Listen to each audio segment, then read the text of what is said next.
안녕하세요. 세례, 유아 세례의 입교 공부 두 번째 시간을 시작하도록 하겠습니다.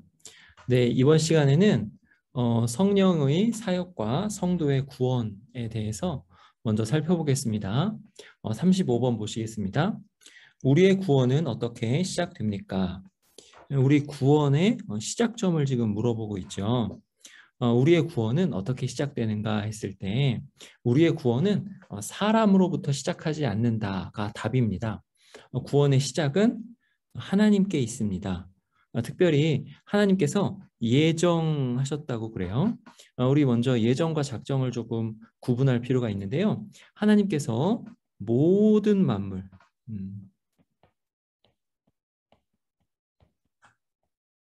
모든 만물을 향해서 뜻하신 바를 이루시는 것을 작정이라고 하고요. 여기에 이제 인격적 피조물,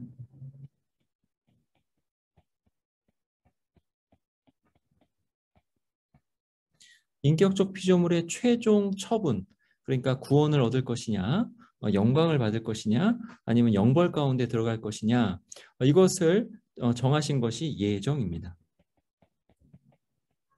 여기가 작정이에요. 그래서 하나님께서 모든 것을 다 선하게 이루어 가시고 작정하신 대로 이루어 가시는데, 특별히 무엇을 중심으로? 인격적 피조물, 여기서 정말 중요한 대상이 사람입니다. 인격적 피조물은 사람뿐만이 아니라 모든 보이지 않는 그런 어떤 영들까지 포함하는데요. 이 인격적 피조물 중에서 정말 중요한 대상이 사람입니다. 사람은 몸과 영혼으로 이렇게 되어 있는데 영적인 존재이면서 이 물질적인 이 여러 가지 것들을 뭐라 그럴까? 거기에 하나님을 나타내는 존재로서 굉장히 특별한 존재예요. 예수님께서 인간의 몸을 입으시고 이 땅에 오셨다. 예수님께서 사람으로 오셨다. 라는 것만 봐도 사람이 얼마나 특별한 존재인지 알 수 있는데요. 이 인격적 피조물을 하나님께서 정하셨어요. 이들의 영원 처분을 정하셨는데 이것을 예정이라고 합니다. 이 인격적 피조물의 그 영원한 어떤 처분을 위해서 모든 만물을 하나님의 뜻대로 선하게 이루어 가시는 거죠. 그래서 이렇게 작정과 예정으로 나눕니다. 그러면 하나님의 예정이라고 하는 것은 하나님께서 창세 전에 우리가 태어나기도 전에 우리를 구원하시기로 뜻하셨다, 정하셨다 이렇게 되는 거예요. 내가 예수님을 믿었기 때문에 내가 구원받습니다. 맞죠? 근데 그게 구원의 시작은 아니에요. 믿음의 시작자, 창시자, 그 다음에 그 완성자, 그분은 다 예수 그리스도이십니다. 예수 그리스도 안에서 하나님께서 예정하신 거죠. 그리고 성령님의 부르심으로 시작됩니다. 이 성령님의 부르심은 뭐냐면 여기 하나님의 예정까지는 하나님께서 미리 정하신 거예요. 그런데 성령님의 부르심은 이게 우리에게 적용되는 겁니다. 성령님의 부르심이 이렇게 있을 때 우리가 말씀을 듣고 믿음이 생기는 거예요. 이제 그게 이제 바로 밑에부터 나옵니다. 하여튼 우리의 구원의 시작은 철저하게 하나님께서 시작하시는 것이다. 이것을 잘 유념해 두시면 되겠습니다. 36번, 성령은 무엇을 깨닫게 합니까? 성령님께서는 하나님의 말씀과 우리의 죄 및 그 죄의 비참함을 깨닫게 합니다. 성령님께서 하나님의 말씀을 깨닫게 하시는 거죠. 이거를 라틴어로 꿈베르고라고 해요. 말씀과 함께 성령님께서 일하신다라는 거죠. 말씀이 그냥 들리면 그 말씀을 깨닫지 못해요. 사람으로서는 말씀을 깨달을 수가 없어요. 그런데 그 말씀을 듣고 예수님이 정말 주님이시구나. 예수님이 구원자이시구나. 예수님을 믿으면 예수님 안에서 하나님과 함께 있을 수 있구나. 그런 구원을 얻을 수 있구나라고 깨닫게 되는 것은 성령님의 역사라는 거죠. 성령님의 역사인데 말씀과 함께 하시는 성령님의 역사예요. 그래서 우리가 설교를 들을 때나 성경 말씀을 읽을 때 하나님 이 말씀을 깨닫게 하여 주옵소서라고 할 때 특별히 성령님께서 역사하시는 것이기 때문에 성령님께 구하는 거예요. 성령님 우리와 함께 하셔서 이 말씀과 함께 하셔서 이 말씀을 우리에게 깨닫게 하옵소서 이렇게 되는 거예요. 그래서 말씀이 깨달아지면 이제 그 말씀으로 우리를 조명하기 시작해요. 그래서 이 말씀으로 우리가 보이는 거예요. 우리가 이게 말씀에 비춰 보이면 그때 무슨 일이 일어나면 우리의 죄가 깨달아집니다. 그리고 우리가 그 죄 때문에 얼마나 비참함 가운데 있는지가 깨달아져요. 그렇게 돼가지고 이제 어떻게 되냐면 피할 길을 찾게 됩니다.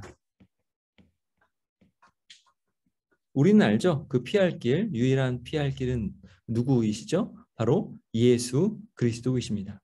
이렇게 말씀이 성령님을 통해서 우리에게 깨달아질 때, 성령님이 말씀과 함께 역사하셔서 우리에게 깨달아질 때 우리가 예수 그리스도를 찾게 되고 예수 그리스도를 더 의지하게 되고 예수 그리스도를 믿게 되는 거예요. 이렇게 되는 겁니다. 성령님은 이것을 깨닫게 하시고 역사하시는 거예요. 그래서 성령님께서는 우리에게 뭘 하시냐면 우리의 구원을 우리에게 적용시키시는 거예요. 적용. 역사 가운데 그 일을 이루어 가시는 것입니다. 누가 우리를 거듭나게 합니까? 누가 우리를 거듭나게 합니까? 여러분 성령님께서 우리를 거듭나게 하십니다. 우리의 거듭남이라는 걸 좀 생각해 봐야 되는데요. 거듭남에서 성령님께서 우리를 거듭나게 하시는데 여러분 거듭남이 뭔가요? 거듭남. 니고데모가 물어보죠. 거듭남이 뭐냐 하면서 무엇입니까? 라고 예수님께 여쭈면서 어머니 뱃속에 들어갔다가 다시 나와야 되는 겁니까? 이렇게 물어보죠. 그때 예수님께서 뭐라고 그러시죠? 사람이 물과 성령으로 나야 된다 이렇게 말씀하세요. 이것은 이제 짧게 설명을 드리면 여기 물과 성령으로 난다라고 했을 때 이 물은 뭐냐면 그 옛날에 구약의 제사를 지낼 때 그 제물을 물로 씻었거든요. 제물을 이렇게 죽여요. 먼저 죽이고 이렇게 피를 다 빼내서 피를 한 곳에 이렇게 모아놓고 각을 뜹니다. 그렇게 해서 그 내장이 참 지저분한 것이 많이 끼어 있죠. 묻어 있고 그 내장을 깨끗하게 물로 씻습니다. 그러니까 우리의 속을 다 씻는 거예요. 근데 우리의 속을 다 씻을 때는 무슨 작용이 먼저 있어야 돼요? 죽는 작용이 죽어야 돼요. 우리가 죽어야 돼요. 우리의 이 육신, 우리의 죄, 또 우리의 정욕, 우리의 어떤 자아라는 게 죽어야 돼요. 죽은 다음에 이제 죽고 그다음에 또 뭐도 씻냐면 정강이도 씻어요. 정강이. 내장과 정강이를 씻습니다. 여러분 정강이가 뭐냐면 무릎에서 그 발까지를 정강이라고 하거든요. 여러분 짐승이 이렇게 걸어 다닐 때 이렇게 뭘 걷는다고 그래요? 기어 다닌다 그래요. 하여튼 짐승이 이렇게 다닐 때 정강이에 흙 같은 게 많이 묻잖아요. 그거를 이제 씻어야 돼요. 그 더러운 것을. 근데 여러분 예수님께서 제자들의 어디를 씻어 주셨어요? 발을 씻어 주셨죠. 하여튼 이 정강이를 제물의 정강이를 씻습니다. 물을 씻는 거예요. 내장과 정강이. 그러니까 그 안에 있는 죄성을 씻어 그 모든 어떻게 보면은 죽는 거 씻는 거는 곧 물로 씻는 건 죽는 거예요. 죽고 정강이도 씻어요. 그 모든 행했던 모든 것들도 다 씻으세요. 그 물로 씻는 게 그거예요. 그다음에 그러면 이제 내가 죽었잖아요. 죽고 이제 성령으로 난다라는 건 뭐냐면 성령께서 그 사람에게 임하셔서 역사하셔서 이전에 보지 못했던 것들을 보게 하시고 깨닫지 못했던 것들을 깨닫게 하시는 역사가 일어나요. 그게 바로 거듭남이에요. 거듭남. 그러니까 우리는 거듭났기 때문에 예수님을 믿는 거예요. 이것을 성령께서 하시는 것입니다. 예수님이 물과 성령으로 거듭나야 된다. 그 뒤에 하시는 말씀이 뭐예요? 물과 성령으로 거듭나야 된다라고 하시는 말씀이 그 뒤에 하시는 말씀이 인자가 모세가 광야에서 뱀을 든 것 같이 인자도 들려야 하리니 이렇게 말씀하셔요. 그리고 그 유명한 말씀 하나님이 세상을 이처럼 사랑하사 독생자를 주셨으니 이는 저를 믿는 자마다 멸망치 않고 영생을 얻게 하려 하심이라 하는 말씀이 있죠. 그러니까 이 물과 성령으로 거듭난다라는 것과 예수 그리스도를 믿는다 라는 것이 같이 나옵니다. 그럼 이제 믿는 자는 이제 어떻게 돼요? 믿는 자는 어, 내가 어디로부터 와서 어디로 가는지 알게 되죠. 그리고 하나님의 군사로 나의 임무를 알아요. 사명. 거듭난 사람은 이제 어떻게 살기 시작하냐면 하나님께서 나에게 뭔가 시키실 일이 있으신데 라고 하면서 끊임없이 하나님의 뜻을 생각하면서 삽니다. 이게 거듭난 사람의 특징이에요. 그런데 여기서 누가 우리를 거듭나게 합니까? 했을 때 성령께서 우리를 거듭나게 하십니다. 그러면 성령님께서 우리를 무엇으로 거듭나게 하십니까? 여기서 되게 중요하죠. 우리를 무엇으로 거듭나게 하십니까? 하나님의 말씀으로 거듭나게 하십니다. 여러분, 이게 우리가 거듭날 때 아주 중요한 것은 뭐냐면 어떤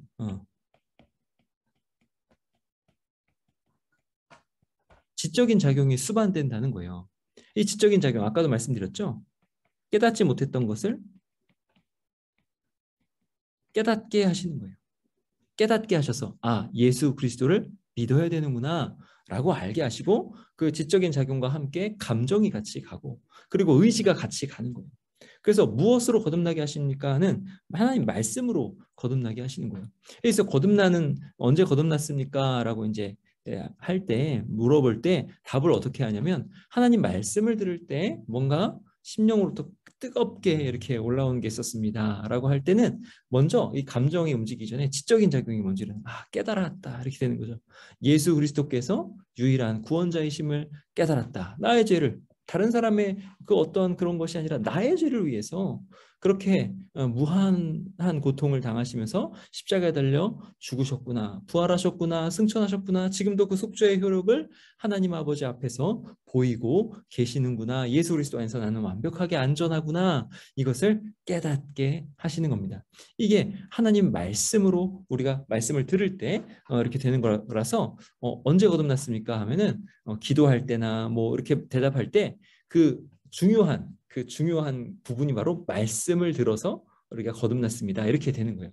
그렇게 대답을 하는 거예요. 그래서 이제 성령께서 무엇으로 거듭나게 하십니까? 하나님의 말씀으로 하십니다. 이렇게 됩니다. 39번 진정한 회개는 무엇입니까? 진정한 회개는요. 여기도 나오죠. 성령께서 역사하시는 것이 진정한 회개입니다.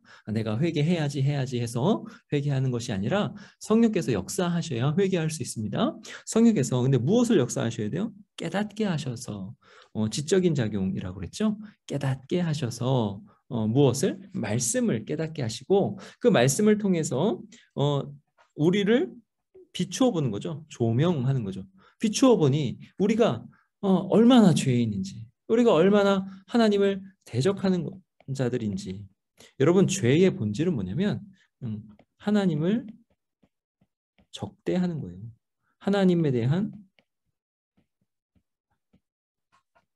적의. 이게 바로 죄예요. 하나님을 대적하는 게 이게 죄거든요. 내가 얼마나 하나님을 대적하고 하나님은 저리 가십시오 하고 내가 하나님 자리에 올라가려고 했던가 이런 것들이 이렇게 조명받아서 말씀을 통해서 조명받아서 드러나게 되는 거죠. 그러면 이게 드러나니까 견딜 수가 없는 거예요. 엉엉 울고 눈물 콧물 다 흘리면서 주님 잘못했습니다. 이렇게 뉘우칩니다. 이렇게 뉘우치는 것들이 일어나는 거죠. 회개는 이게 수반돼요. 그러면서 여기까지 그치는 것이 아니라 아까 피할 길을 찾는다고 했죠. 예수 그리스도께로 나오게 됩니다. 예수 그리스도께 피해야 되겠구나. 예수 그리스도께 나아가면 이 죄가 다 사함을 받는구나. 하나님께서 예수 그리스도 안에서 나의 죄를 다 사하시고 나를 받아들여 주시는구나. 하나님을 적대한 나를, 하나님께 반역한 나를, 영원히 멸망받아 마땅한 나를 예수 그리스도를 독생자를 주셔서 십자가에 달려 죽게 하시고 그 영원한 속죄 제사를 받으시고 나를 받아 주시는구나. 이것을 깨닫고 예수 그리스도에게로 나아오는 것입니다. 이게 바로 진정한 회개입니다. 그러니까 진정한 회개를 한 사람은 어떻게 돼요? 매사에 예수 그리스도를 의지할 수밖에 없게 됩니다. 회개의 3대 요소가 어떻게 될까요? 아까도 말씀드렸는데 지적인 요소가 먼저 있습니다. 깨닫는 거예요.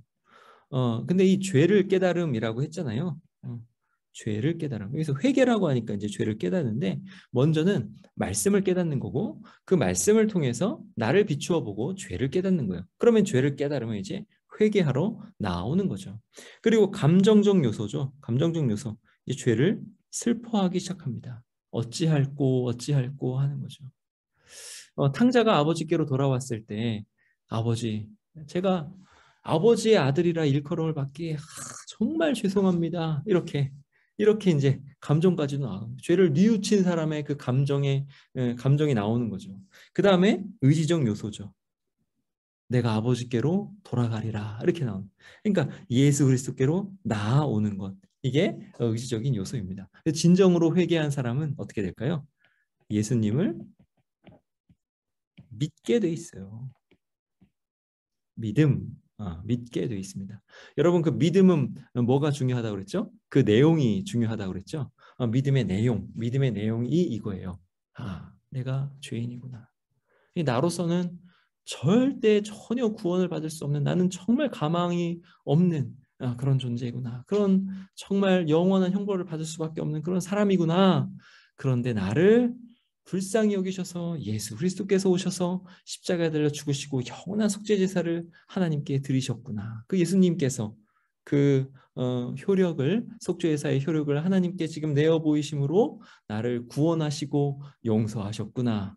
예수님을 믿자, 의지하자 이렇게 되는 것입니다. 그 내용, 이 믿음의 내용 이게 굉장히 중요한 것이죠.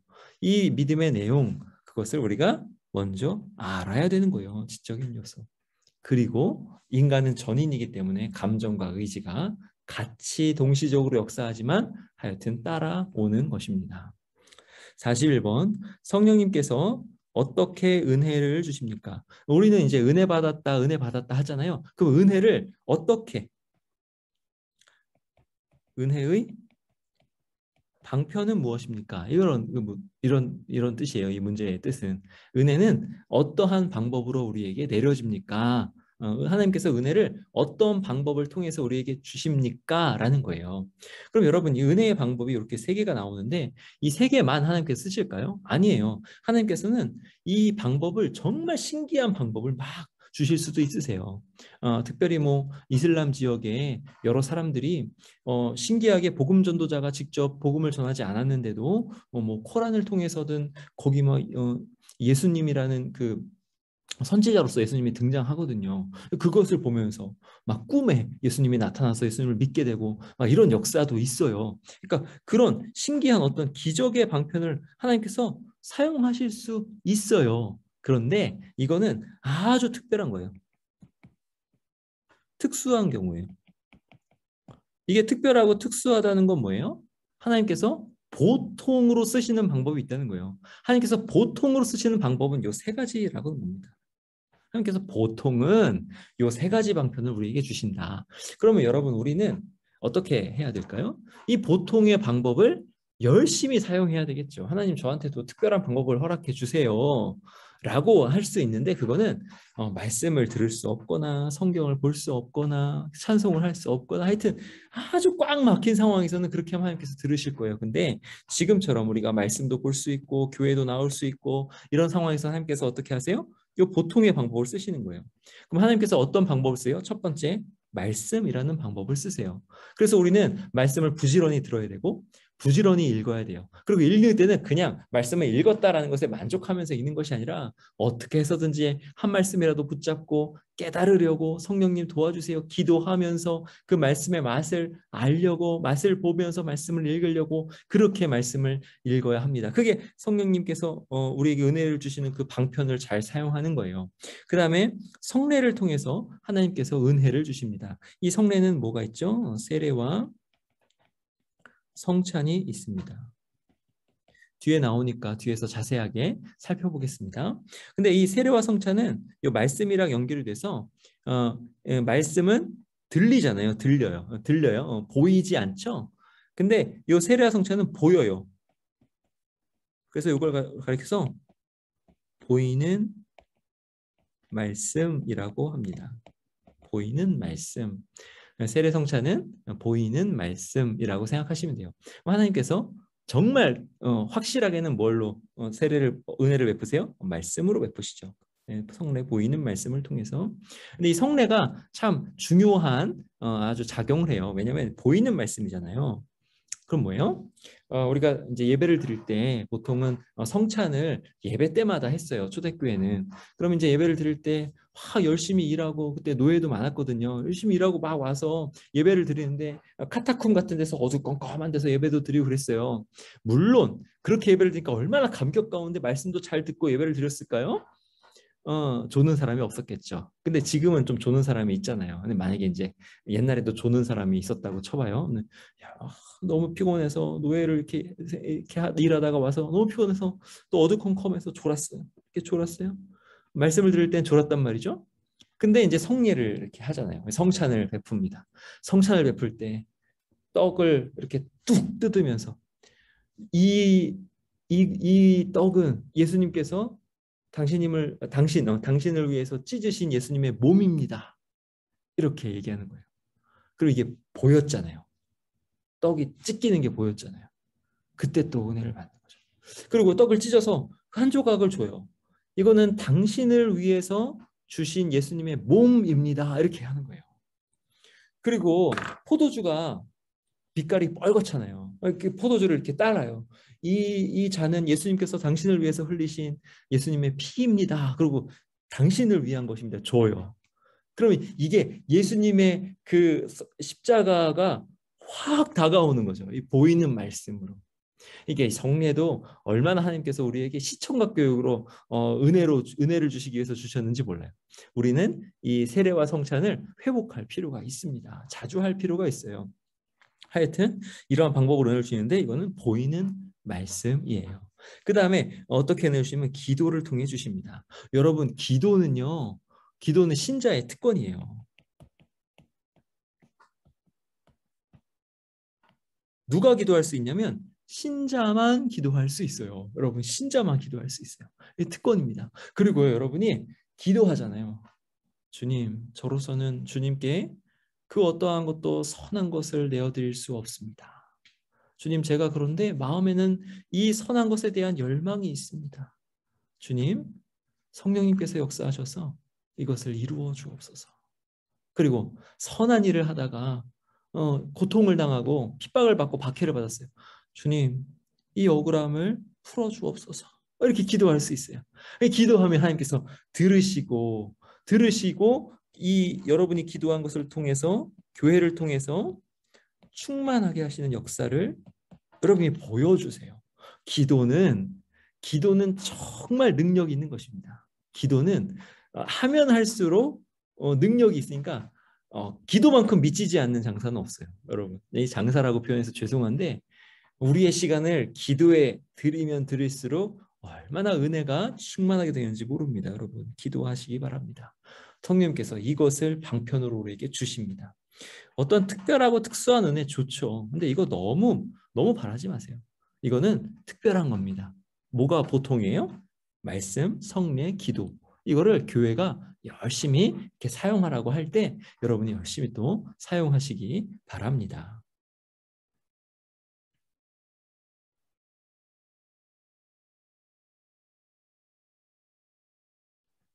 우리가 41번 했나요? 네, 41번. 이제 42번 할 차례입니다. 42번. 죄인이 어떻게 의롭다 여김을 받을 수 있습니까? 이거는 이제 의롭다 여김을 이제 한자어로 칭의라고 해요.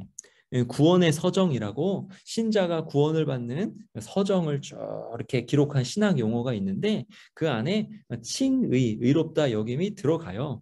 그러니까 죄인인데 죄인은 의가 없죠. 불의한 자가 죄인이잖아요. 근데 이 죄인이 의롭다 여김을 받아요. 의롭다 이렇게 돼요. 첫 번째 죄인이 의롭다 여김을 받는 첫 번째 어떻게 받느냐 했을 때는 하나님의 은혜로 받습니다. 이 은혜와 반대되는 말은 뭐예요? 나의 공로죠. 하나님의 은혜와 반대되는 말은 나의 공로입니다. 그러니까 내가 의롭다, 넌 참 마땅하다. 여러분 의롭다라는 거는 그 뜻이 뭐라고 그랬죠? 마땅하다. 아버지는 아버지답고 어머니는 어머니답고 사람은 사람답고 인간다움이 있어야 되고 사회 안에서 여러 가지 시스템은 그 안에서 참 마땅하게 돌아가야 되죠. 그게 의의라는 건데 그 마땅하다는 거는 뭐예요? 하나님께서 정하셨다.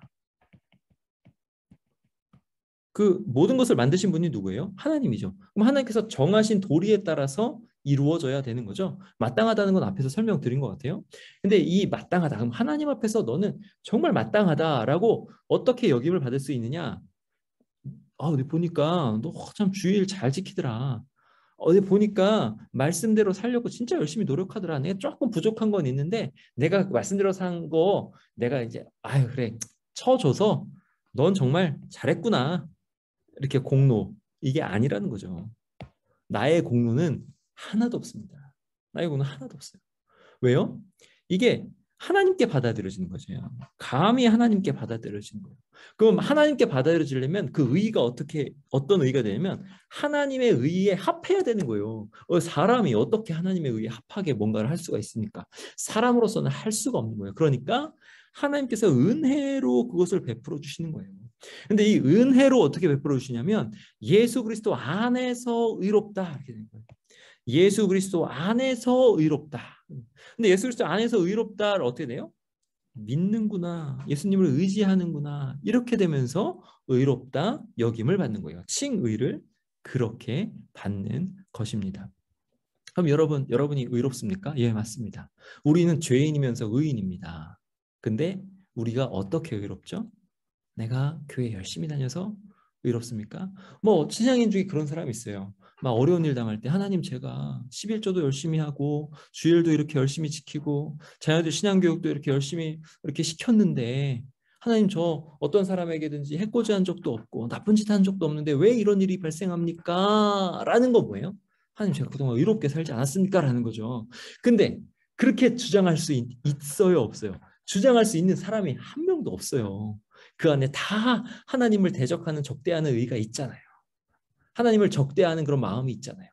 그 안에 이미 자기 의라는 게 있어서 하나님 적대하고 있는 거잖아요. 그게 쌓여 있는 게 어려움이 딱 오니까 그 사람의 그 하나님을 향한 그 믿음이 어떻게 보면 거짓이었다라는 게 나타나는 거잖아요. 그러면 의는 어떻게 받는 거예요? 나로서가 아니라 모든 것이 다 예수 그리스도 안에서 받아들여져서 영원한 속죄제사 안에서 받아들여져서 의롭다라는 거죠. 그러니까 우리가 뭔가를 한다는 건 뭐예요? 신앙생활에서 뭔가를 하나님께 드린다는 건 뭐예요? 하나님이 내가 한 그것을 받으시는 것이 아니라 예수 그리스도 안에서 그것을 받으시는 거예요. 근데 나는 그럼 어떻게 해야 될까요? 하나님 나를 받으시옵소서 이렇게 하는 게 아니죠. 믿음으로 하는 거죠. 그래서 여기서 믿음으로 하지 아니하는 모든 것이 다 죄다라는 거죠. 믿음으로 다 하셔야 됩니다. 하여튼 믿음은 믿음으로만 의롭다 여김을 받을 수 있고 은혜로만 의롭다 여김을 받을 수 있고 예수 그리스도 안에서만 의롭다 여김을 받을 수 있습니다. 잘 기억하시기 바랍니다. 성화란 무엇입니까? 이제 앞에 칭의 나왔죠. 성화.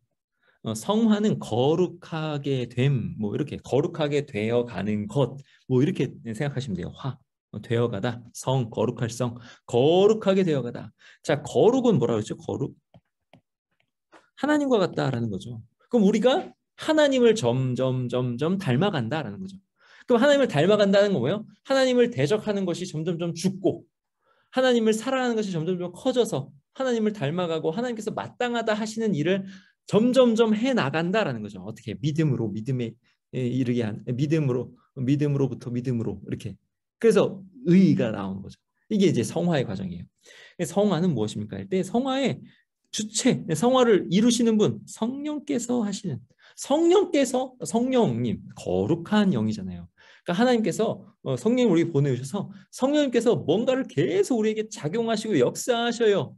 여러분 근데 성령님께서 우리에게 작용하시고 역사하실 때 그거를 계속 거절하는 사람이 있어요. 성령님은 인격적으로 우리에게 말씀하시거든요. 여러분 우리에게 말씀이 들린다라는 건 뭐냐면 우리를 인격적으로 대한다라는 거예요. 여러분 엄마가 자식에게 뭐뭐 해라 뭐뭐 해라 뭐뭐 해라 라고 하는 그것이 뭐예요?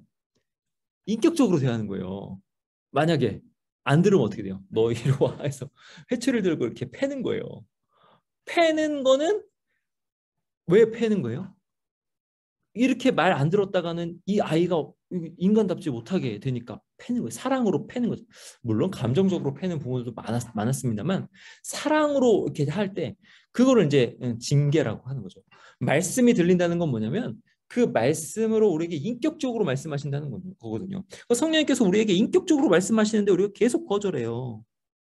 그럼 이게 어떻게 되냐면요. 성령님께서 인격적으로 말씀하시는데 거절하면은 말씀을 이제 점점 좀 안 하기 시작하세요. 그리고 성령님께서 근심하십니다. 이러면서 우리에게 뭐가 올까요? 하나님이 사랑하시는 자를 징계하시는 일이 일어납니다. 징계는 복이에요. 왜요? 귀가 닫혀버렸으니까 귀를 열어주거든요. 여러분 징계를 당하는 사람, 고난을 당하는 사람은 고난이 내게 유익이다라고 그래요. 나중에. 왜요? 귀가 열리거든요. 고난 당하면. 성령께서 하시는 말씀을 그제서야 듣고 천부의 의지 없어서 주님께 나아옵니다라고 나아오거든요. 근데 하여튼 성령님께서 하시는 일이 바로 성화입니다. 근데 계속적이에요. 끊임없이 성령님 역사하십니다. 주일마다 설교를 듣게 하시고요. 말씀을 듣게 하시고 성경을 읽게 하시고 막 기도하라고 하셔요. 그리고 은혜로 우리에게 역사하십니다. 내가 뭔가 잘해서 성화되는 일이 아니라는 거예요. 그렇게 하시면서 죄인을 깨끗하게 하세요. 계속 깨끗하게 하십니다. 그리고 날마다 새롭게 하세요. 날마다. 날마다. 어제의 나와 오늘의 나가 다르고요. 내일의 나가 다릅니다. 여러분 10년 전에 여러분과 지금의 여러분이 똑같을 거라 같으시죠? 절대 안 그래요. 여러분은 10년 전과 지금 완전 다른 사람입니다. 완전 다른 사람이에요. 성령님께서 여러분을 가만두지 않으셨기 때문에 그렇습니다. 날마다 새롭게 하세요. 물론 여러분 나무가 자랄 때 그 나무가 자라는 것이 눈에 보입니까? 안 보여요. 근데 한 10년 뒤에 가면 나무가 부쩍 자라 있어요. 부쩍. 여러분 제가 오늘 합신을 갔다 왔는데 합신을 갔다가 깜짝 놀랐어요. 소나무가 이따만한 소나무가 이렇게 커가지고 이렇게 뭐라 그럴까요? 이렇게 코리도라는 영어가 생각나는데 뭐 복도같이 이렇게 만들어 버렸어요. 이렇게. 그럼 여기 이렇게 멋있었나 싶었거든요.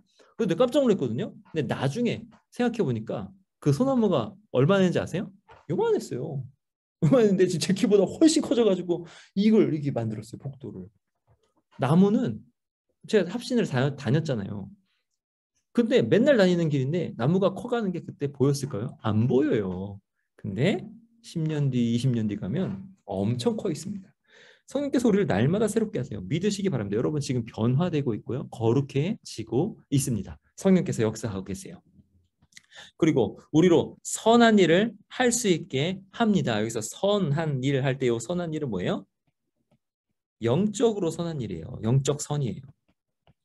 영적 선은 뭐냐면 하나님께서 받아들여 주시는 선이에요. 그러니까 우리는 우리의 힘으로 세상에 선한 일을 할 수 있거든요. 사람 수준의 선한 일을 할 수 있거든요. 그런 선과는 차원이 다른 선한 일. 그 선한 일을 성령께서 우리에게 작용하셔서 우리로 하여금 예수 그리스도 안에서 그렇게 하게 하시고 예수 그리스도를 통해서 선한 일을 받으시는 거죠. 그렇게 되면서 하나님께서 우리에게 잘했다 상급을 주시는 것입니다. 이 일을 하나님 성령님께서 오늘도 하고 계시는 거예요. 여러분 믿으시기 바랍니다. 이게 성화예요. 성도가 구원받는 순서는 어떠합니까? 성도가 구원받는 순서 아까 구원의 서정이라고 그랬어요. 구원받는 순서라고 이제 얘기했는데 이거는 구원의 서정을 물어보는 거예요. 구원의 서정. 첫 번째 부르심, 말씀, 꿈 베르고. 성령님께서 말씀과 함께 역사하신다 그랬죠? 말씀을 통해서 성령님께서 부르십니다. 부르셔요. 부르시기 다음에 거듭나게 하세요. 앞에 설명했습니다. 물과 성령으로 거듭나는 거 설명했어요. 성령께서 부르셔서 거듭나게 깨닫게 하셔서 거듭나게 하세요. 거듭나게 하셔서 이제 깨달음으로 어떻게 돼요? 회개해요. 돌이켜요. 예수 그리스도를 돌이켜서 예수님을 믿게 됩니다. 믿어요. 믿은 다음에는 이제 의롭다. 은혜로 예수 그리스도 안에 있게 되잖아요. 믿어서. 근데 그럼 의롭다 하시는 거예요. 그 다음에 수양은 뭐냐면 양자 삼으시는 거예요. 하나님의 자녀라, 하나님의 자녀가 되는 권세를 주셨으니 자녀라 이렇게 인정하시는 거예요. 여러분 탕자가 아버지께 돌아가는 그 장면을 생각해 보세요. 내 아들, 죽었다가 살아난 내 아들, 이렇게 하시는 거예요. 그 다음에 점점 성화되고, 이 성화는 언제까지 돼요? 죽을 때까지. 죽을 때까지 우리가 끝까지 성화되도록 하나님께서 어떻게 하세요? 견인 끝까지 지켜주시는 거예요. 끝까지. 우리는 날마다 포기하죠. 날마다 포기하는데 성령님은 절대 포기하지 않으시고 끝까지. 못 믿을 것 같으면, 끝까지 말씀 안 들으면 징계를 하셔서라도 돌이키게 끝까지, 죽을 때까지 그렇게 이끄세요. 그리고 딱 죽으면 어떻게 돼요? 죽으면, 이 육체가 죽으면 우리는 영광스럽게 되는데, 이 영광스럽게 되는 그것에 먼저는 성화의 완성이 일어나요. 여러분, 우리 육체가 죽으면 하나님을 대적하는 성향도 같이 죽거든요. 그리고 죽으면 성화의 완성이 일어나는데, 영화는 뭐냐면 우리의 부활이에요. 부활. 우리가 몸이 같이 있는 게 사람이거든요. 몸은 진짜 인간성에 있어서 굉장히 중요한 거예요. 몸이 없으면 어떻게 보면 사람의 사람다움이 상실된 거거든요. 그러니까 우리가 영적인 몸, 신령한 몸이라고 성경에 표현되는데, 예수님이 부활하셔서 부활하셔서 입으신 그 몸과 같은 그 몸을 우리가 받는 거예요. 그 몸을 받아 영화롭게 되는 거예요. 이게 이제 영화가 우리 구원의 끝입니다. 영광스럽게 되는 거죠. 하나님의 영광을 함께 보며 하나님을 얼굴과 얼굴로 막 이렇게 뵈는데 죽지 않는, 그리고 하나님을 이렇게 선하게 섬기고 싶은 마음이 있는데 바로바로 되는. 여러분, 제가 퇴근하면 집에 가서 이렇게 널브러져 누워 있거든요. 널브러져 누워 있을 때 저희 집사람이 이렇게 집안일을 해요. 집안일을 할 때 제 마음에는 굴뚝이에요. 막 나도 저 일 해야 되는데, 막 쓰레기 같이 이렇게 모아가지고 버려야 되는데, 설거지를 내가 해야 되네. 제 마음은요, 설거지도 하고 있고, 저희 가가지고 쓰레기도 막 이렇게 하고, 음식물 쓰레기도 막 이렇게 추스르고 있고, 분리수거 하고 있고, 청소기 밀고 있고 그래요. 근데 몸은 어떻게 하고 있어요? 누워 있어요. 이렇게 넓어져 누워 있어요. 마음은 있는데 몸이 안 따라요. 하나님께 뭔가 영광을 돌리려는 그런 마음은 있는데 이 몸이 안 따른단 말이에요. 우리가 이 죽을 몸이라고 그러죠. 근데 영광스러운 몸은 뭐냐면, 하나님 이거 좋아하시겠네 하면 해야지 하면 그거 하고 있어요. 얼마나 영광스러운 몸일까요? 네, 하나님께 선한 일을 해야지 하면 그거 하고 있어요. 바로 하고 있어요. 바로 내가 저기 가야지, 그럼 거기가 순간이동 가 있어요. 예수님이 문 닫아서는데 짠 나타나시잖아요. 그런 몸이에요. 그런 영광스러운 몸, 그걸 우리가 받게 되는 거죠. 이게 우리의 구원받는 순서입니다. 우리 그 구원을 영화를 바라보며 사십시다. 우리 그렇게 사시기 바랍니다. 자, 제 7장 교회와 성도의 교회 생활인데요. 우리 잠깐 쉬었다가 하겠습니다. 네. 네, 다시 돌아왔습니다. 제 7장 교회와 성도의 교회 생활에 대해서 좀 살펴보도록 하겠습니다. 그러니까 교회를 살펴볼 거고, 그다음에 성도의 교회 생활에 대해서 이제 살펴볼 거예요. 45번, 교회란 무엇입니까? 교회는 하나님의 백성들의 모임입니다. 하나님의 백성들의 모임, 이렇게 되니까 교회는 굉장히 커요. 교회가 크다라는 건 뭐냐면 하나님의 백성의 수가 많다라는 거죠. 하나님의 백성의 수를 역사 가운데에서 그 백성들로 쭉 하면은 얼마나 많을까요? 아무라도 능히 셀 수 없는 큰 무리가 되겠죠. 충만한 수가 되는데, 그 온 백성들이 다 합해지어 있는 것, 다 하나로 있는 것, 그게 바로 교회예요. 교회. 하나님의 백성들의 모임. 여러분, 생각을 좀 더 크게 하시기 바랍니다. 교회라고 했을 때. 그러면 이 화성교회는, 우리가 지금 섬기고 있는 이 지교회는 어떤 교회죠? 그러니까 지역에 있는 그 지교회인 거예요. 그러니까 이 교회라고 그러면 우리가 섬기는 요 교회만 생각하는 것이 아니라 훨씬 크게 생각하셔야 합니다. 교회란 무엇입니까 했을 때, 두 번째, 그리스도의 몸이고 나라입니다. 그리스도의 몸이라고 할 때는 예수 그리스도께서 머리예요. 머리. 예수 그리스도께서 머리가 되시고, 교회는 그의 몸이다. 그래서 유기체다, 하나다, 이렇게 됩니다. 여러분, 교회에서 예수 그리스도께서 모든 일을 행하시거든요. 근데 예수 그리스도께서 모든 일을 행하실 때 그 실제로 행하고 있는 그 어떤 주체라고 하면 좀 그런데, 실제로 행하고 있는 어떤 그 실제로 행하고 있는 것은 누구냐면 우리인 거죠, 우리. 그때도 이제 한번 말씀드린 것 같은데, 여러분 키보드 자판을 이렇게 치는데 키보드 자판을 누가 치는 거예요? 머리가 명령해가지고 손가락이 움직이는 거죠. 그럼 머리가 치는 거예요? 손이 치는 거예요? 누가 치는 거예요? 내가 치는 거잖아요. 그럼 뭐예요? 예수 그리스도의 몸이니까 예수 그리스도께서 행하시는데 실제로 실행은 요 손가락이 하고 있는 거잖아요. 그러니까 그렇게 좀 생각하시면 돼요. 유기체고 하나이다. 그러면 우리가 지금 살고 있는 이 삶 하나하나에 어떤 의미가 있는데, 교회의 크다, 교회의 아주 작은 부분, 어떤 분자, 아주 작은 세포, 하여튼 작은 부분으로서 뭔가를 행하고 있는 거예요. 우리는 교회로서. 이게 그리스도의 몸이라는 뜻이에요. 나라는 뭐냐면 그리스도께서 그 교회를 다스리고 주관하시는데, 교회만 다스리고 주관하시는 것이 아니라 온 우주 만물을, 하나님의 작정 말씀드렸죠. 온 우주 만물을 교회를 중심으로 다스리고 계십니다. 그리스도의 몸이요. 그리고 성령의 전입니다. 성령께서 교회 안에 충만히 임재하십니다라는 뜻이에요. 그러면 우리가 성령 충만할 때 보통 신자 한 사람만 성령 충만하지 않아요. 어떻게 성령 충만하게 되냐면 어떤 공동체가 같이 성령 충만하게 됩니다. 성령께서 오셔서 임재하셔서 각자에게 성령께서 역사하시지만, 그 성령께서 역사하시는 것이 공동체랑 같이 가요. 성령 충만한 공동체에 우리가 속해 있는 것이 굉장히 중요합니다. 그럼 뭐가 성령 충만이냐는 또 따져봐야 되죠. 뭐가 성령 충만일까요? 막 방언하고 간증하고 은사가 막 나타나고, 물론 그렇게 되는 게 성령 충만인데, 특별히 뭐가 성령 충만이면 말씀 충만이 성령 충만입니다. 말씀에 깨달음이 있고, 말씀을 통해서 조명함이 있고, 그 조명을 통해서 죄를 회개함이 있고, 이런 것들이 성령 충만입니다. 자, 그다음 교회는 몇 개입니까? 그리스도의 몸 된 교회는 하나입니다. 교회는 하나예요. 여러분, 이게 중요합니다. 교회는 여러 교회가 아니에요. 저기 화성교회가 있고 금성교회가 있고 뭐 그런 교회가 아닙니다.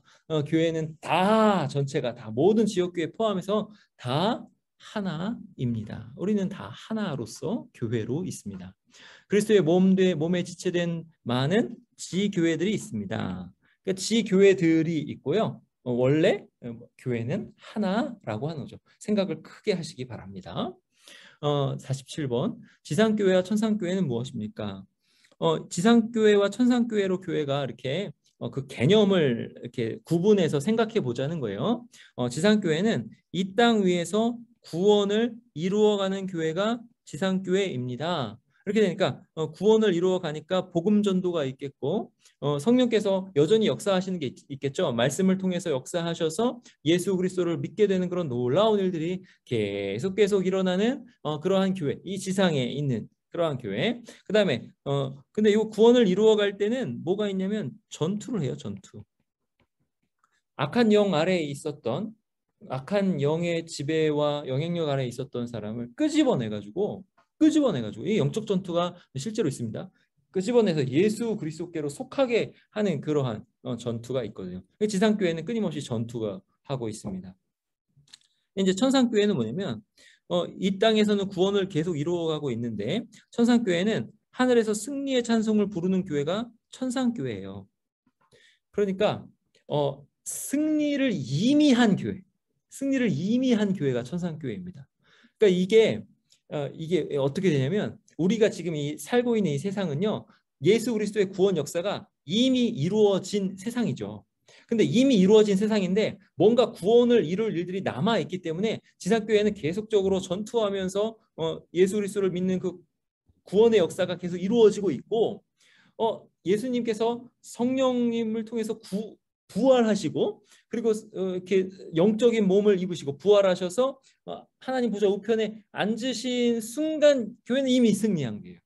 이미 승리했기 때문에 하늘에서 승리의 찬송을 부르고 있습니다. 그래서 지상교회와 천상교회는 그리스도 안에서 하나입니다.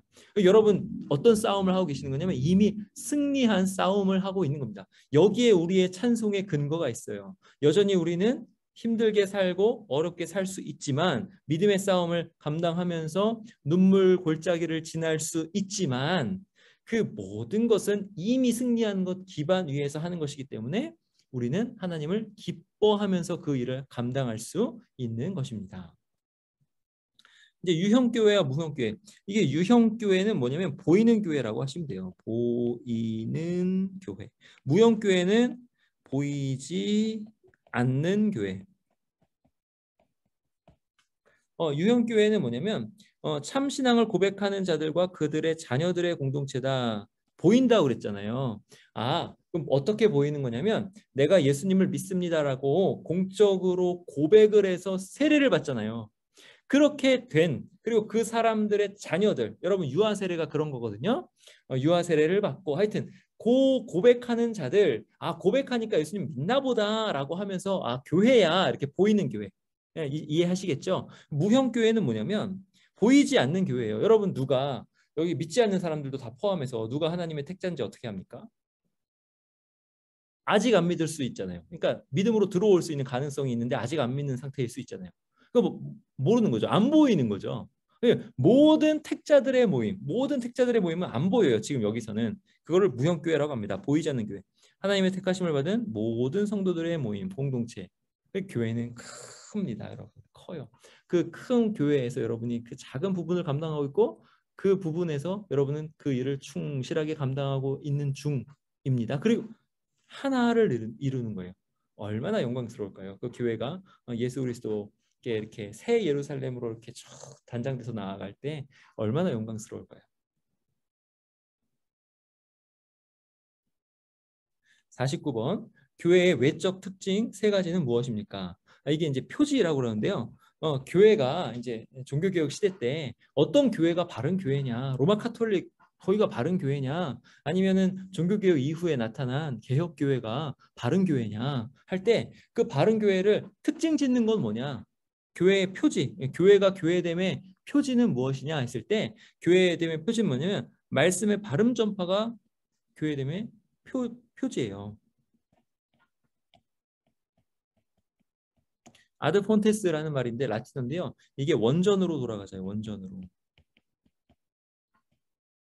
당시 카톨릭에서 라틴어 성경으로 성경을 쭉 가르치는데 아주 오류가 많았고요. 그들의 어떤 신학 안에는 다른 어떤 외경 같은 데서 가져와 가지고 뭐 연옥 교리 이런 게 있었어요. 연옥. 여러분 단테의 신곡 있죠? 단테의 신곡. 뭐 지옥의 층수가 있고 카톨릭의 연옥 교리 이런 것을 쭉 봤을 때 종교개혁자들은 이게 아드 폰테스 원전에 보면 그렇게 해석하면 안 된다라고 하는 거예요. 그러니까 말씀을 바르게 해석해서 바르게 전하는 거죠. 원전을 통해서. 원전을 통해서. 그래서 목사님들이 헬라어 배우고 히브리어 배우고 라틴어 배우고 하는 것이 아주 중요합니다. 그렇게 해가지고 성경을 바르게 해석해서 전하려고 하는 거예요. 말씀의 바른 전파가 교회의 표지다. 교회되면 이렇게 된다. 왜 이게 중요해요? 성령께서 그 말씀과 함께 일하셔서 구원을 이루시기 때문에 중요하죠. 두 번째는 성례의 바른 집행입니다. 이 성례 세례와 성찬이죠. 여러분 이 성례의 바른 집행은 목사가 해야 된다라는 게 있는데요. 왜 여러분 목사가 해야 되냐면 여러분이 성례가 뭐예요? 성례가 아까 말씀드렸죠. 보이는 말씀이라고 말씀드렸잖아요.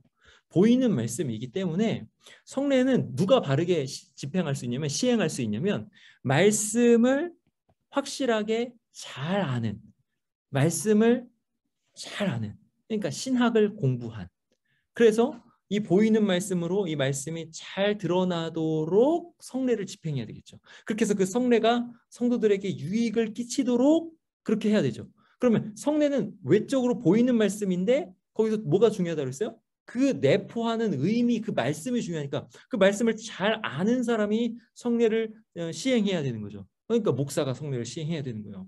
근데 옛날에는 그 세례를 받아야지만 그 죄가 사함받는다. 언제가 사함받는다. 이러한 교리가 있었어요. 그래서 아이가 낳을 때 아이가 이렇게 태어날 때 요새는 잘 안 죽지만 옛날에 많이 죽었잖아요. 아이가 태어날 때 죽을 수가 있어요. 그러면 바로 산파가 여기서 세례를 줬어요. 그러니까 이 성례라는 것을 되게 기계적으로 생각하고 그러니까 이게 바른 시행이 안 되는 거죠. 그거는 참 교회가 아니다라고 해서 참 교회는 이런 것이다라고 해서 종교개혁이 일어났는데 하여튼 성례의 바른 집행 이게 어떤 뜻인지 아시겠죠? 그 다음에 권징의 바른 시행입니다. 권징은 뭐냐면 말씀으로 이게 다른 거구나. 이게 틀린 거구나. 이게 맞고 이게 틀리다가 권징에 나타나는 거예요. 권징은 막 수찬정지 해가지고 성찬을 받을 수 없습니다. 회개해야 되고 뭐 그러다가 뭐 출교 교제를 하면 안 됩니다. 큰 죄를 지었을 때 뭐 그렇게 하는 게 권징인데 그거는 도구예요. 도구. 그런 징계는 도구고 뭐가 바르게 돼야 되냐면 뭐가 돼야 되냐면 그 목적은 뭐냐면 무엇이 참이고 무엇이 거짓인지 구별이 돼서 거짓된 곳에 있는 사람이 참된 곳으로 오는 게 권징이에요. 그럼 권징은 언제 일어날까요? 말씀이 바르게 전해질 때 깨달아져서 권징이 일어나는 거죠. 정말 이게 중요해요. 말씀의 바른 전파가 진짜 중요합니다.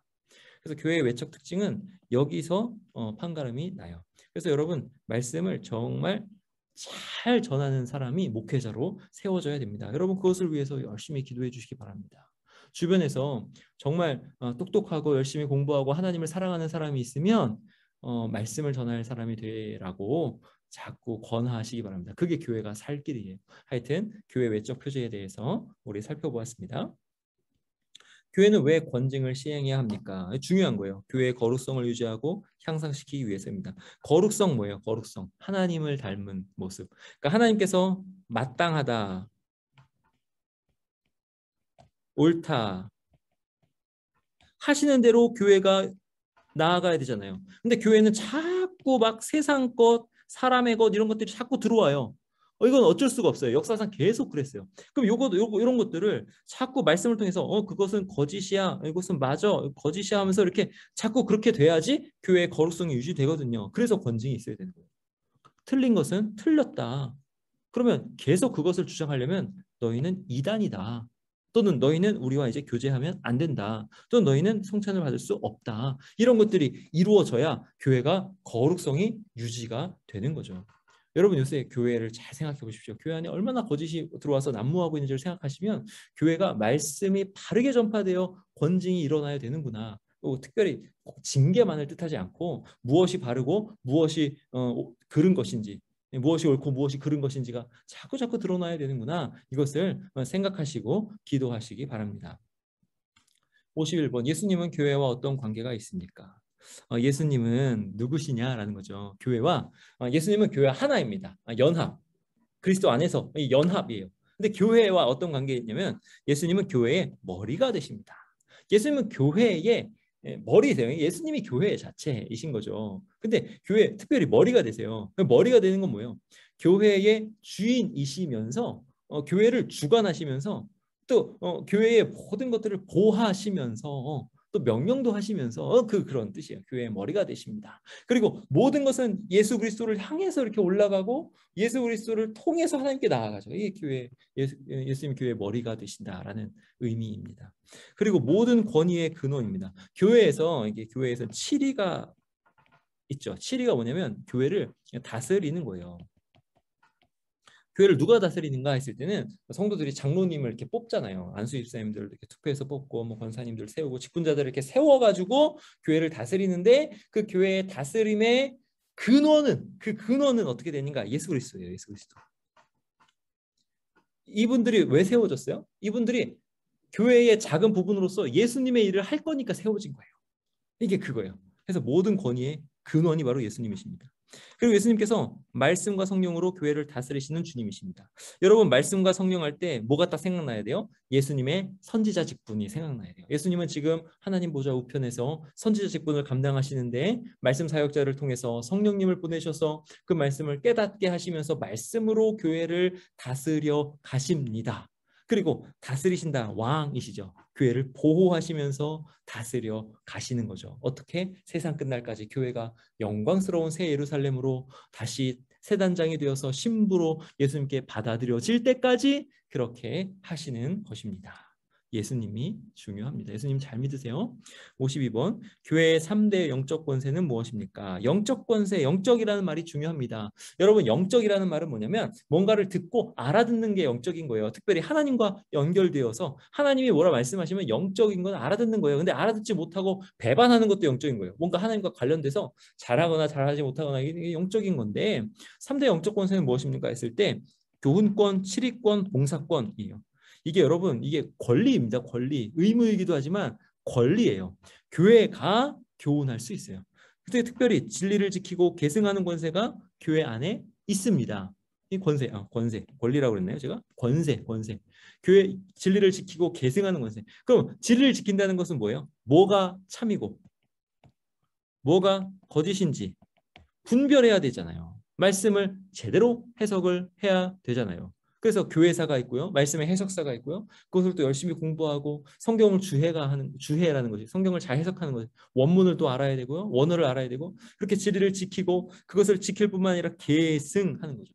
후대에 자꾸 목사님들이 세워지면서 후대에 그 진리가 계승되어 온 여러분 교회의 진리가 잘 계승되어 왔는데요. 특별히 이걸 어떻게 할 수 있냐면 예수 그리스도를 믿어야 된다고 계속적으로 말씀하고 있잖아요. 우리 교회에서 교훈권입니다. 그리고 7위권은 뭐냐면 교회의 모든 일을 질서 있고 바르게 하는 권세 이게 7위권이에요. 그러니까 이게 모든 일을 잘 다스리는 건데 특별히 하나님께서는 질서의 하나님이시기 때문에 선과 후가 있어요. 어떤 일에는 선이 있고 후가 있고 먼저는 이렇게 하고 그 다음에는 이렇게 해야지 뭔가 아름답게 일이 잘 돌아가게 되는데 그것을 7위권이라고 그래요. 그것도 질서가 있고 바르게 하는 그런 권세가 교회에 있습니다. 그리고 특별히 봉사권이 있습니다. 이 봉사도 권세예요, 권세. 가난한 자와 병든 자를 돌아보는 게 권세입니다. 여러분 가난한 자와 병든 자를 돌아보는데 교회가 특별히 교회는 그의 몸이니 만물 안에서 만물을 충만하게 하시는 자의 충만이니라. 충만이라고 했을 때 가난, 부족이죠. 병들었다, 부족이죠. 이 부족한 부분을 채우는 거예요. 이게 교회의 역할입니다. 그리고 이 교회가 가지고 있는 권세예요. 교회가 성령 충만해서 말씀으로 충만하면 이러한 일들이 일어납니다. 3대 영적 권세. 여러분은 그런 권세를 가지고 계십니까? 53번 장로의 정치란 무엇입니까? 주권이 그리스도께 있는 섬기는 정치로서 중요합니다. 주권이 누구에게? 그리스도께 있다. 예, 그리스도께 있고 섬기는 정치다. 여러분 예수님이 이 땅에 오셔서 섬기러 왔다 하셨잖아요. 섬기러 왔다. 다스리는 어떤 치리자, 세상의 치리자들과 같지 않고 섬기러 오셨다. 여러분이 천국 가서 뭐 하실까? 천국 간다는 천국은 임했으니까 여러분이 이제 다가올 세상 천국의 극치에서 다시 부활할 몸을 입고 뭐 하실까? 예수 그리스도처럼 어떤 부분들을 충만하게 하시는데 섬김으로 충만하게 하실 거예요. 근데 하여튼 장로의 정치는 그리스도께 있는 섬기는 정치예요. 그러면 장로의 정치에서 장로가 되었어요. 또는 목사가 되었어요. 어떤 직분을 맡았어요. 그러면 어떻게 돼야 돼요? 점점 섬기는 사람이 되어야 되겠죠. 섬길 때는 뭔가 부족한 부분을 채워주는 사람이 되어야 되겠죠. 저 같은 말씀 사역자는 말씀의 어떤 해석이나 또는 말씀을 깨닫는 거나 이런 여러 가지 어떤 부족한 부분, 진리가 채워져야 될 부족한 부분의 진리를 채우는 것을 통해서 섬기는 거죠. 하여튼 각자 직분에 맞는 어떤 직능들을 통해서 섬기는 거예요. 그래서 섬기는 정치가 바로 장로의 정치입니다. 잘 기억하시기 바랍니다. 감독 정치랑 달라요. 장로의 정치는 섬기는 정치. 감독 정치는 뭐냐면 하이어라키라고 그러죠. 위아래가 확실합니다. 장로 정치는 그렇지 않아요. 자, 그다음에 지교회 교인들이 장로를 선택하여 교인들이에요. 당회를 조직하고 그 당회로 7위권을 다스리는 것, 모든 일을 질서 있게 하고 돌아보는 거죠. 행사하게 하는데 이 주권이 교인들에게 있는 이게 좀 말이 조금 어폐가 있어요. 앞에는 주권이 그리스도께 있다고 그러고 다시 주권이 교인들에게 있다고 하는데 여기서는 왜 이런 말을 쓰냐면 주권이 교인들에게 있다라는 말은 뭐냐면 교인들 신앙 양심 안에 누구를 따르고 있어요? 예수 그리스도를 따르고 있기 때문에 주권이 그리스도께 있는 거예요. 그러니까 우리가 어떤 사람을 투표를 할 때 우리 안에 계신 예수 그리스도께서 그 사람을 선출하도록 투표하게 하신다라고 믿는 거예요. 그래서 이 주권이라는 말은 사실은 이제 예수 그리스도를 믿는 신앙 양심이 교인들에게 있으므로 교인들에게 투표권을 준다라고 보는 거예요. 그러니까 우리가 교회를 이렇게 이루어 나갈 때는 장로가 위에 있고 교인들이 아래에 있는 그런 게 아니에요. 치리회는 다 수평적인데 범위만 다른 거예요. 범위만. 그렇게 이제 당회가 있고 노회가 있고 뭐 총회가 있는데 범위만 다른 거지.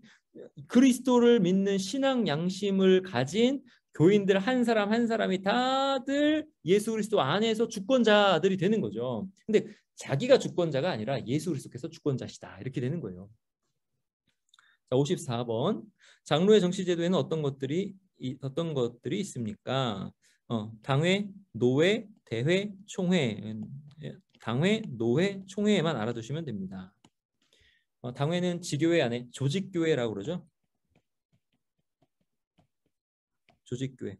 조직교회가 아닌 곳은 그냥 당회가 없어요. 목사님이 이제 한 분 계시고, 근데 당회가 있는 곳은 조직교회라고 하거든요. 조직교회의 7위회가 당회입니다. 7위 아까 말씀드렸죠. 조직교회의 7위회가 당회입니다. 노회는 장로와 목사들의 모임이에요. 그래서 어떤 지역의 교회들의 연합이 노회이고요. 그리고 그 지역의 교회들의 노회들이 연합되어 있어서 총회를 이룹니다. 그래서 범위만 다른 거예요. 당회는 지교회, 노회는 지역교회 틀, 총회는 전체 노회, 이렇게까지 범위가 다른 것입니다. 이것이 다 7위회예요. 우리 교회는 어떠한 교단과 노회에 소속되어 있습니까? 대한예수교 장로회 여기 잘못 썼습니다. 합신 교단과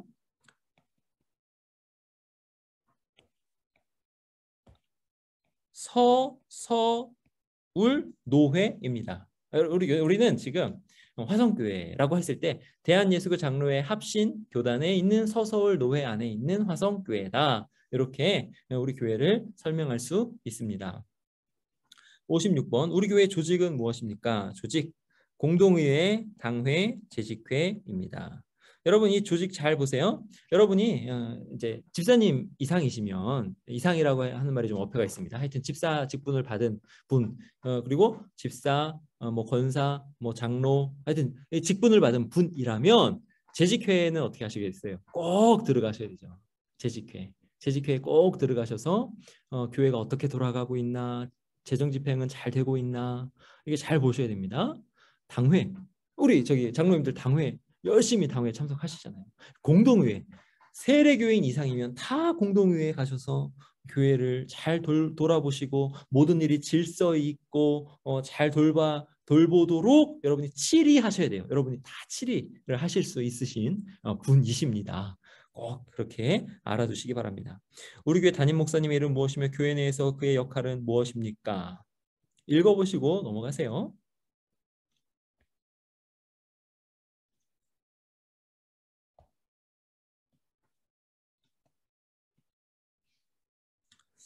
자, 58번. 주일에 금할 일과 힘써야 할 일은 무엇입니까? 자, 여러분 주일에 대해서 이제 이야기하죠. 성도의 생활 부분인 것 같아요. 주일에는 일상적인 생업이나 상거래의 일, 세속적인 쾌락이나 세상의 염려와 속된 말은 삼가고. 여러분 이 주일의 의미는 뭐냐면 우리가 이제 거룩함을 이루어갈 때 세상에 이렇게 있으면서 하나님을 생각하고 거기서 거룩함을 이루어가야 되는데 그게 정말 어렵죠. 정말 어려워요. 그러니까 하나님이 일주의 하루를 딱 떼어 놓으셔가지고 그날만큼은 하나님을 생각해서 내가 어떻게 살아가야 되는지 그동안의 삶을 돌아보고 앞으로 방향을 수정해서 하나님께 영광 돌리는 방향으로 나아가도록 주일에 딱 떼어 놓으셨어요.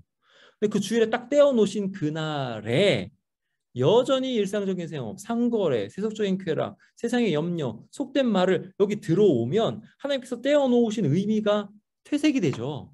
그래서 주일에는 이걸 하면 안 되는 거예요. 이게 어떤 율법이 아닙니다, 여러분. 율법이 아니라 하나님께서 우리 인간이 어떻게 작동되는지를 아시고 일주일에 하루를 그렇게 하면 우리의 영적인 삶, 영적인 삶이라고 하니까 뭐 영혼의 삶 이렇게 느껴지시겠지만 하여튼 모든 것을 다 포괄하는 거예요. 영적인 삶. 우리의 삶 전체가 우리 전인의 삶이 영적 삶이 하나님께로 이렇게 딱 초점이 맞춰서 날마다 성화를 이루어가는데 정말 중요한 것은 주일이다, 일주일에 하루다 이렇게 되는 거죠. 최소 일주일에 하루는 그렇게 해야 된다. 매일매일 하면 좋죠. 근데 주일을 주님께서 그렇게 하시는 거예요. 그럼 주일에 뭘 하면 안 될까요? 특별히 누구 미워하는 거, 그리고 정죄하는 거, 이런 거 하면 안 되죠. 주일에 주님이 쉬시잖아요. 그 쉼 하나님의 쉼이거든요. 여러분, 하나님이 뭘 쉬실까요? 죄에 대한 진노도 쉬시는 거예요. 그러면 주일은 예수 그리스도거든요. 하나님이 예수 그리스도 안에서 모든 것을 다 받아주시고 계시는데 그 진노가 예수 그리스도 안에서 쉬기 때문에 그런 거거든요. 그러니까 주일 성수는 이것도 마찬가지로 예수 그리스도를 의지하고 믿는 거다 이렇게 보시면 돼요. 그럼 예수 그리스도를 의지하고 믿는데 세상에서는 모든 면에서 예수 그리스도를 의지하고 믿고 이렇게 살아야 하지만 그것이 어려운 거를 주님이 아시고 그렇게 행하겠지만 이제 성화가 더 되고 점점 더 되면 이제 모든 세상 일에서 다 그렇게 하겠지만 그 하는 과정 가운데 주일 하루를 떼어 놓으셔서 그것을 계속 상기시키시면서 이렇게 행하 나가시는 거예요. 주일에 뭐 해야 되냐? 예배와 전도, 성경 연구, 기도, 환자 의문, 생명을 살리는 일, 신앙서적 읽기 등을 힘써야 합니다. 이거 왜 해야 되는지 이제 설명을 들어서 아시겠죠? 예수 그리스도 안에서 믿음으로 사는 것이 주일에 항상 그것을 깨닫게 하시고 하나님께 초점이 맞춰지게 하시고 영광스럽게 하시려고 이것을 명하시는 거예요. 절대 율법으로 받아들이지 마시기 바랍니다. 자, 59번. 예배 시간 전에 누구를 위해 기도해야 됩니까? 예배 시간 전에 자기를 위해서. 하나님, 제가 예배를 통해서 말씀을 깨닫게 하셔서 제 마음을 저의 모든 삶을 조명하셔서 하나님께 영광 돌리는 그러한 삶으로 제가 돌이키게 하옵소서. 저의 모든 죄를 깨닫게 하시고 그 죄를 슬퍼함으로 버리게 하시고 예수 그리스도를 다시 믿게 하시고 저의 모든 삶의 방향이 하나님께 영광된 곳으로 나아갈 수 있도록 역사하여 주시옵소서. 예배 시간에 그렇게 자기를 위해서 기도해야 되고요. 타인을 위해서 기도하셔야 됩니다. 특별히 타인 중에는 여러분이 생각나는 타인, 뭐 가족들을 위해서 기도하고 이렇게 그 예배 순서 맡으신 분들을 위해서 기도해야 되겠지만 특별히 말씀을 전할 목사를 위해서 기도를 하셔야 됩니다. 왜요? 이 말씀이 은혜의 강편이기 때문에 그래요. 성령께서 말씀과 함께 역사하셔서 우리에게 은혜를 주시니까 말씀을 전할 말씀 사역자를 위해서 열심히 예배 시간 전에 기도하시고 들어가시기 바랍니다. 아주 중요합니다. 예배 시간에 취할 태도, 잡담, 산만한 태도를 피하고 하나님 만나러 왔잖아요. 이것도 율법이 아닙니다. 인격입니다. 하나님 만나러 왔습니다. 단정한 태도로 예배에 집중해야 합니다. 당연하죠. 61번. 예배 시간에 드리는 공기도의 내용은 무엇입니까? 하나님께 영광을 드려야 되고요. 아주 중요합니다. 우리 기도의 우리 모든 기도의 방향이에요. 기도는 어떻게 해야 되냐면 우리의 삶에 하나님 저의 행복을 위해서 이렇게 해주세요. 물론 중요합니다. 근데 그 방향, 그 행복의 방향이 행복이 최종 목적이 아니에요.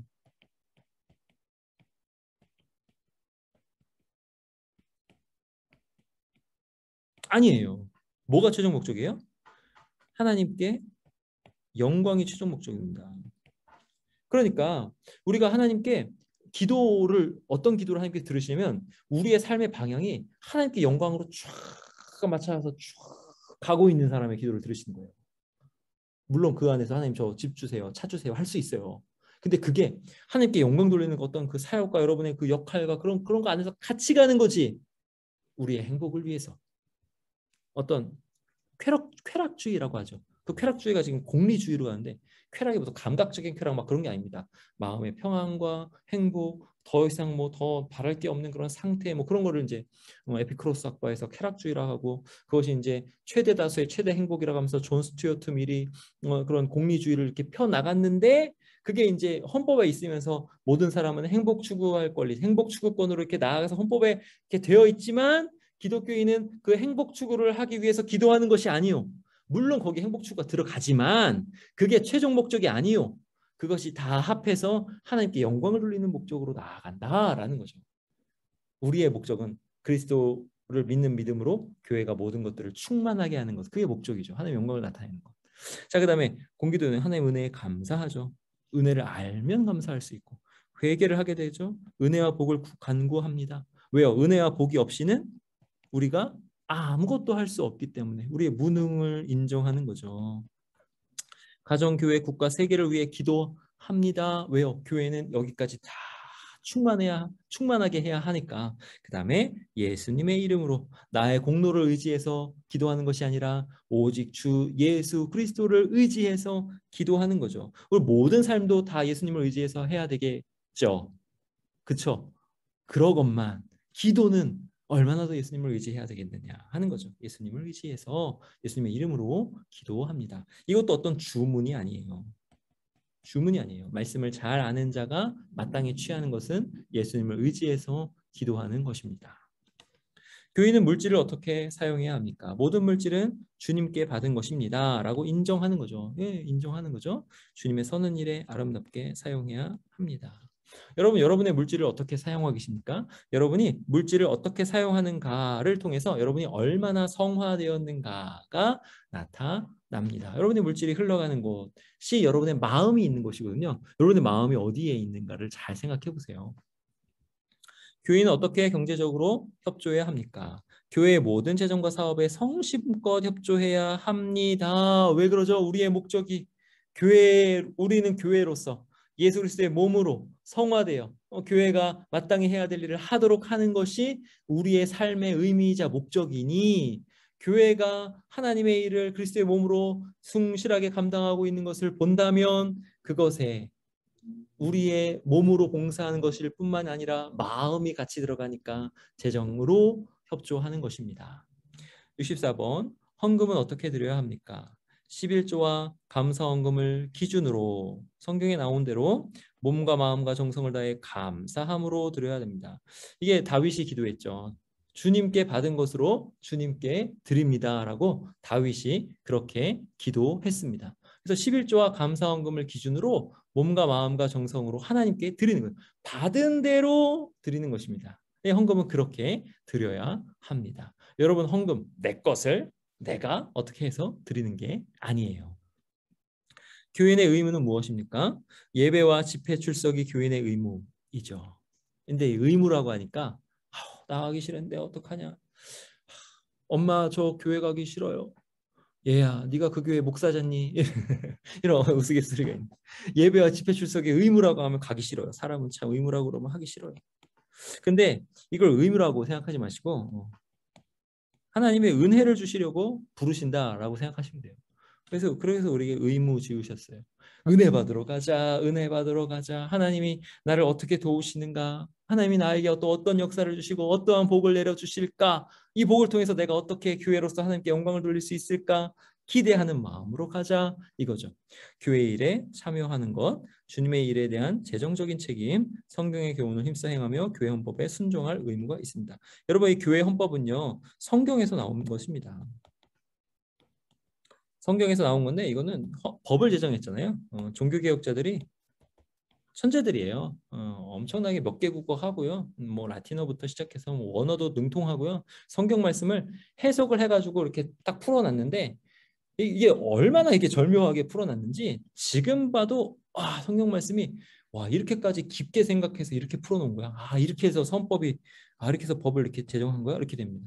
그러니까 이 헌법에 순종해야 되는 거예요. 왜? 성경에 순종하면 되지. 그게 아닙니다. 성경 말씀 그 말씀을 잘 풀어서 헌법에 담아 놓았습니다. 그래서 이제 이걸 이제 신앙 고백이라고 해요. 이 신앙 고백 중에 웨스트민스터 신앙 고백, 뭐 하이델베르그 신앙 고백, 뭐 이런 것들이 있어요. 이런 것들이 종교개혁자들이 성경을 잘 이렇게 풀어서 그 안에서 성경을 가지고 하나님께 믿음을 고백한 것, 그 안에서 교회는 이렇게 돼야 된다라고 이렇게 헌법을 제정하여 놓은 겁니다. 거기에도 순종해야 됩니다.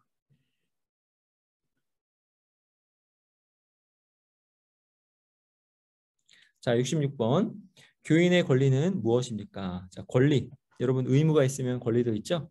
교회의 정회원이 되면 이게 얼마나 특권인지 아세요, 여러분? 이게 택자들의 모임에 내가 들어갔다 생각해 보세요. 이 엄청난 권리. 누리시기 바랍니다. 재직회나 공동위에 꼭 참여하세요. 교회 헌법에 따라서 청원할 수 있고 소원할 수 있고 상소할 권리가 있습니다. 교회 안에 어떠한 지점이 바르지 못하다고 생각하시면 좀 그것을 통해서 기도하시고 여러분이 생각하시는 게 진리에 따라 맞는지도 보시고 그것을 통해서 좀 목사님과 상의도 하시고 그 상의한 것을 가지고 정말 교회가 이렇게 해야 되겠다는 방향으로 청원도 하시고 소원도 하시고 상소도 하시고 이렇게 하시기 바랍니다. 그런 한 사람 한 사람을 통해서 교회가 그리스도의 교회로 바르게 세워져 나갑니다. 권징이 일어나기도 하지요. 교회 법규를 따라 선거도 하고 피선거권도 있고 선거를 내가 해서 투표를 하고 내가 피선거권 어떤 직분자로 나아갈 때 피선거권도 있고 합니다. 그다음에 특별히 성찬에 참여할 건데 이게 참 중요하죠. 이것은 그리스도께서 이 떡은 그리스도께서 당신을 위하여 찢으신 그리스도의 몸입니다. 이걸 받을 때 그리스도께서 나를 위해서 십자가에 이렇게 몸을 찢으셨구나. 이 잔은 그리스도께서 당신을 위하여 흘리신 그리스도의 피입니다. 딱 받을 때 나를 위해서. 이게 엄청난 권한이에요. 엄청난 권한. 엄청난 권리입니다.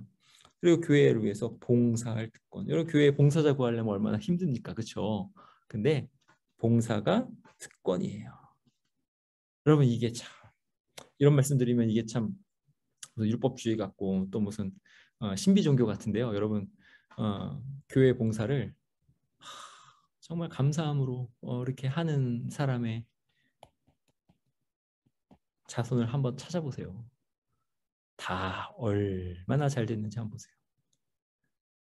이게 이제 복 받아서 잘 살고 뭐 교수가 되고 돈이 많고 사업장이 잘 되고 되게 많이 그런데 그게 목적이 아니라 그런 넘치는 어떤 잘됨을 통해서 교회가 충만하게 하나님의 목적, 하나님께 영광 돌리는 일에 능력 있게 쫙 나아가게 된다라는 것 부분에서 보시라는 거예요. 여러분, 교회의 봉사는 뭐예요? 특권입니다. 특권. 잘 가르쳐 드렸어요. 우리 이걸 젊은 분들이 많이 보실 텐데 특권입니다. 도망치지 마세요. 이리저리 도망 다니지 마세요. 특권입니다. 예, 이제 8장입니다. 8장. 인류 역사의 종말과 그리스도의 재림에 대해서 살펴보도록 하겠습니다. 이 땅에서의 삶은 어떻게 끝이 납니까? 여러분, 우리가 이 땅에서 살 때 우리의 삶은 육체적인 죽음으로 끝납니다. 육체적인 죽음이라고 하는 건 뭐냐면 육체가 죽고 영혼이 분리돼서 의식적인 영혼은 계속 지속이 되고 육체는 죽어서 땅에서 썩어집니다. 그렇게 이제 우리의 삶이 끝나요. 그래서 이제 우리 종말을 다루는데 이거는 개인의 종말이죠. 개인의 종말. 또 그리고 이제 역사의 종말이 있어요. 역사의 종말. 예, 우리 종말은 두 개가 있는데 개인의 종말과 역사의 종말이 있죠. 그리고 역사의 종말에는 그리스도의 재림, 그리스도께서 다시 오시는 사건으로 종말이 일어나는 거예요. 그렇습니다. 그래서 이제 개인의 종말을 먼저 얘기하는 거예요. 육체의 죽음으로 끝납니다. 자, 육체적인 죽음이란 무엇입니까? 육체적인 죽음이란 육체와 영혼의 분리고요. 육체적인 생명이 끝나는 거예요. 근데 여기서 먼저 죽음이 뭐냐? 죽음의 본질을 우리가 알아야 돼요. 죽음의 본질은 성경에서 하나님과 떨어지는 거예요.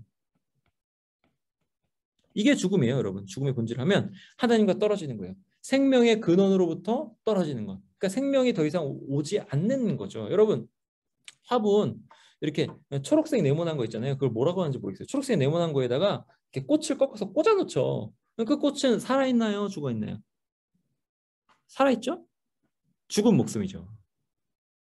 생명의 근원인 어떤 생명수와 어떻게 돼 있어요? 단절돼 있죠. 여기 네모난 그 초록색 거기 있는 물기가 다 마르면 죽은 거예요. 죽은 거예요. 지금 죽었으나 그러니까 살아있으나 죽어있다라는 표현 아시죠? 그런 상태인 거예요. 그런 상태. 그러니까 지금 그들에게 하나님의 그 은혜가 일시적으로 있는 거예요. 일시적으로 이 땅을 살 동안. 근데 여러분 죽으면 이 지옥에 가잖아요. 하나님의 선하심이 하나도 없어요. 여러분 이 땅에서 맛볼 수 있는 조금의 일말의 선한 것이 아무것도 없어요. 얼마나 비참할까요? 그것이 죽음이에요. 죽음 뭐냐? 하나님과의 단절이에요. 하나님과 단절되니까 이 육체가 죽는 거예요. 이 육체가 지체 속에서 역사하는 죄다. 그래서 육체 안에 죄가 있거든요. 죽는 거예요. 죄로 인해서 죽는 거예요. 근데 영혼은 분리돼요. 의식적인 영혼이라는 거죠. 영혼의 어떤 기능이 여러 가지가 있죠. 생각하고 또 어떤 것을 좋아하고 판단하고 또 의지하고 또 감정적으로 이렇게 싫고 좋고 막 이런 것들 영혼의 작용들인데 이거 또 의식은 계속됩니다. 하여튼 영혼과 육체의 분리이고요. 육체적인 죽음은 육적인 생명의 끝입니다. 자, 그러면 사람은 왜 죽음에 이르게 됩니까? 죄 때문이죠. 죄 때문에 죽음에 이릅니다.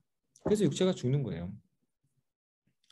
그러면 이제 또 다시 생각해 볼까요? 죄는 아까 뭐라 그랬죠? 하나님을 적대하는 거. 그럼 하나님을 적대하니까 하나님이 하나님을 적대하니까 그냥 내버려 두시면 어떻게 돼요? 하나님을 적대하니까 하나님과 끊어지겠죠. 그러니까 죄의 결과는 하나님과 끊어지는 거예요. 죽음이에요. 이렇게 또 생각하시면 돼요. 죄 때문이에요. 그러면 이런 질문이 있을 수 있어요. 여러분 로마서 8장 1절. 그러므로 이제는 그리스도 예수 안에 있는 자에게는 결코 정죄함이 없나니 생명의 성령의 법이 죄와 사망의 법에서 너를 해방하였으며 이렇게 나오잖아요. 정죄가 없어요. 근데 그리스도인은 왜 죽어야 돼요? 왜 죽어야 될까요? 그에 대해서 간단하게 말씀드리면 아직 시대가 계속돼야 되기 때문에 그래요. 무슨 소리냐면 우리가 지금 죽을 몸, 썩을 몸을 입고 살아야 되는 의미가 아직 있어요. 목적의 성취를 뭔가에서 나아가야 되는데 그 의미가 있기 때문에 그래요. 뭐냐면 충만한 수. 교회에 충만한 수가 들어와야 되기 때문에 그래요. 그러니까 교회가 교회로서 쫙 이렇게 모든 이가 너희 동무 종들이 죽임을 당할 그 수가 차기까지 하라. 수가 차야 되는 게 이게 목적이에요. 그리고 그리스도인이 정죄함이 없다라는 것은 이미 이루어졌는데 이거는 어떻게 이루어졌냐면 예수 그리스도께서 이 땅에 오셔서 그 연약한 몸을 죄에 있는 육신의 모양, 죄 있는 육신의 모양, 그 모양을 예수님이 죄가 있다는 것이 아니라 육신은 본질적으로 죄 있는 모양이라서 죽어야 된다는 소리예요. 그래서 예수님은 죄가 없으시지만 그 육신, 죽는 육신을 입고 오셨다는 뜻이에요. 그러면 죽는 육신을 입고 오셔가지고 어떻게 변했냐면 성령님을 통해서 성령님의 역사로 부활의 몸을 입으셨어요. 그럼 부활의 몸을 입으신 순간 역사 안에서 이미 일어난 사건은 뭐냐면 죽지 않음의 사건이 이미 일어난 거예요. 근데 이미 일어났는데 여러분 보리추수에다가 구원을 또 이렇게 말씀드려요. 맥추절 뭐 보리추수 이렇게 해서 보리추수 할 때 첫 열매를 하나님께 드리거든요. 첫 열매, 첫 곡식단, 첫 곡식단을 드린 게 예수 그리스도인 거예요. 그러면 첫 곡식단을 드렸다는 말은 뭐냐면 계속 이어져서 추수가 일어나야 된다라는 뜻이에요. 추수가 쭉 이루어져야 된다라는 뜻이거든요. 그러니까 예수 그리스도께서 이미 오셔서 첫 곡식단으로 드려주셨어요. 그러면 이미 우리에게 새 생명이 일어났으니까 우리에게는 정죄가 없어요. 근데 시대상 목적으로서 우리가 충만한 수가 이렇게 이어져야 되니까 들어와야 되니까 역사가 계속 진행이 되는 거죠. 이제 이해되시겠어요? 그러니까 역사의 진행 안에서 하나님께서 목적하신 바가 있기 때문에 우리에게는 아직도 죽음이 있습니다. 그런데 정죄가 없습니다. 죄는 완전히 해결되었습니다. 이게 같이 있는 거예요. 이미 이루어졌으나 아직 이루어지지 않은 부분이 있다라는 말씀이 그런 말씀이에요. 그러면 죄와 죽음은요. 아까 죽음과 질병, 죽음과 질병은 우리에게 유익이 돼요. 선하게 우리에게 유익이 돼요. 어떻게 선하게 유익이 돼요? 여러분 죽기 직전에 예수님 믿고 이렇게 돌아가시는 분들이 굉장히 많습니다. 왜요? 그 죽음의 회초리가 너무 무서우니까. 그때 그 징계를 통해서 귀가 열려요. 복음 전도를 받아들여요. 와, 여러분 예수님께서 죽으실 때 예수님 옆에 매달렸던 강도 그에게 그런 일이 일어났잖아요. 뭐 강도가 뭐 천국 가서 개털 모자를 받느니 뭐 이렇게 이제 옛날에 부흥사 목사님들이 이렇게 얘기하셨는데 여러분 이게 개털 모자 그런 거 아니에요. 우리가 죽을 때 우리 그 죽음이 얼마나 무서울까요?